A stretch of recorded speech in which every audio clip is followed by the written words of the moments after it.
What inspired me really to become a paramedic was when I was 6 years old. I climbed up into the cabinet in the kitchen, opened up a bottle of Tylenol and drank pretty much half the bottle, and I was out for the count there. So my parents called 911, and the first thing that I remember is an ambulance coming over and helping me out.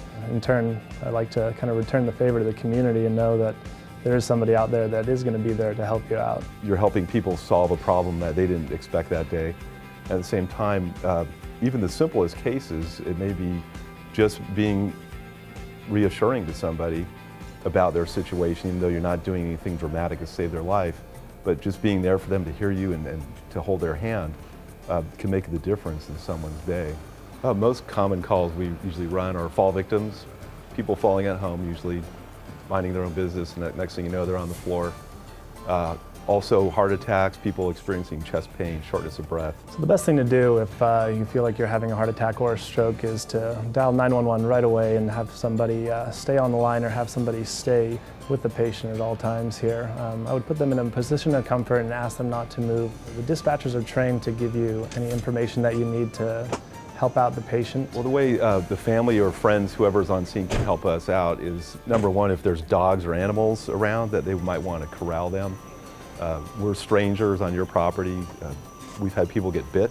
If things are in the way, like a ladder fell or a piece of furniture, if you can slide that out of the way, because there's going to be a bunch of people coming in with a lot of portable equipment. They want to set up monitors, etc. If they have a list of the medications or a shoebox with all the person's medicine, bring that to us so we can at least look at what it is, because we'll need to report that to the hospital. The other thing is, like the scouting rules, always be prepared. Know what the phone number is, where you're at, and your exit routes if you have an emergency and have to get out of the building. Know who to call. Maybe have backup phone numbers. Some people might have children at home, and one adult is going to end up going to the hospital, and maybe they're home alone with the kids. How you can take care of that situation, because the ambulance can't bring the whole family. Baywatch Bayshore 84, we're en route Peninsula Hospital with one. If you happen to have known medical issues, it doesn't hurt to let people that you work with know. For example, if you have diabetes or seizures, that you have your medication at the office and maybe that they know what it is. I know I've had experience before where we went to pick up a seizure patient at a car rental facility, and he had been taking medication, but he didn't tell anybody what it was. And we had to go backwards to figure out what was wrong with him.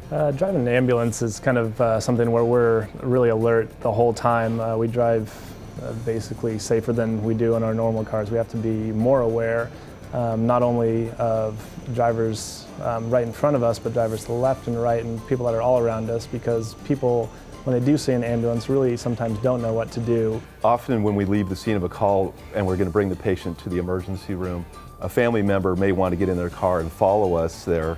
We encourage them to meet us at the hospital. We're going to be using lights and siren, which means we're going through intersections that people are looking for us, but they're not looking for a car behind us. So there's a lot of danger, and we've had cases where family members do tailgate the ambulance.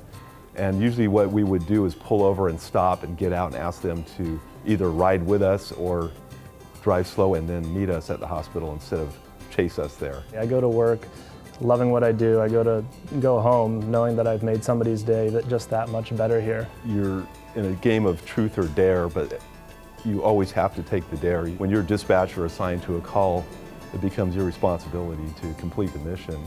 And there are times where you go out on calls where you get on scene and you have to become a team with the police department, the fire department, and the family to try to make the situation turn around and get better for everybody. And so there are times where you find yourself, you might be the third person in, but you have your chance to use your creativity and figure out the best way to solve for the call. And it's a good feeling once you get together with everybody at scene and make the situation better.